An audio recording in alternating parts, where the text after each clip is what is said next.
যাদের not পিক্সেলে paint করতে গিয়ে শুধু মিস হচ্ছে তারা এই টেমপ্লেটটা নিতে পারেন। আমি সাজেস্ট করবো 100% প্রতিটা পেন্ট আপনি সাকসেসফুলি পয়েন্ট পাবেন।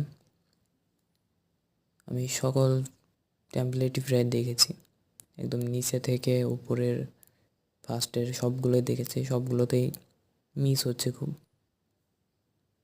কিন্তু এই টেমপ্লেটটা আমি 100% প্রতিটি পেন্টে আমি পয়েন্ট পেয়েছি। তো এটা আমি সাজেস্ট করবো আপনাদের। টেমপ্লেটে গিয়ে একটু নিচের দিকে, এটা একটু নিচের দিকে গিয়ে আপনারা এটা সিলেক্ট করতে পারেন। 100% শিওর, আমি কনফার্ম করছি প্রতিটা কোনো মিস হবে না। যারা মাল্টিপল খেলছেন তারা তাড়াতাড়ি আপনারা প্রিন্ট করে নিতে পারবেন, একটা থেকে আরেকটা গিয়ে তাড়াতাড়ি কয়েক সেকেন্ডের মধ্যেই আপনারা প্রিন্ট করে নিতে পারবেন।